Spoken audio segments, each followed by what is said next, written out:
ছোট লোকের মতো আমি পার্টিতে বসে খাবার খাবো? সুমনা, মেয়ে কি বললা? কেন কানে যায় নাই? যা শুনছো সেটাই বলছি। ও মা, তুমি যদি ওই পাটিতে বইয়ে না খাইতে পারো, আমার ঘরে একটা চেয়ার আছে, অবশ্য পাওটা একটু ভাঙ্গা, তুমি বইসা খাইতে পারবা, অসুবিধা হইব না। যা ডাইনা দেই।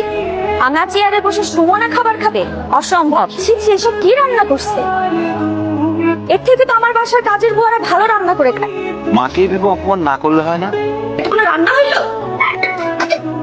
তুমি খাবারটা খাবা না ঠিক আছে, সেই জন্য তুমি আমাদের রিজিকটা নষ্ট করবা? এই একটা ছোট লোকদের সমস্যা, কিছু বললেই তাদের অপমান হয়ে যায়। যত সব ফালতু না কেন। মাথাটা ঠান্ডা করো। বুঝতে পারছি তুমি এগুলি খাইতে পারবা না। তুমি কও তুমি কি খাইবা, সাইফুল হোটেল থেকে আইনা দিই।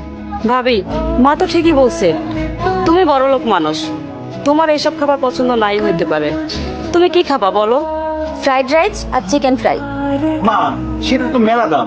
আমি সারাদিনে যে ইনকাম করি তা দিয়ে তো এক প্লেট ফ্রাইড রাইসও হবে না। এই বাসি পচা গন্ধ খাবার তুমি কোথা থেকে এনেছো?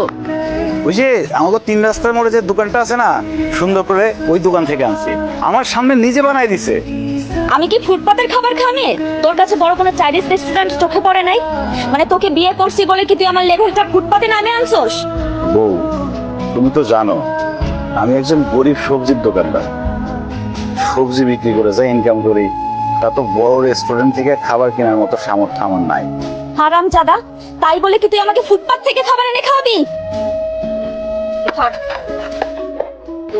তোর খাবার তুই খা।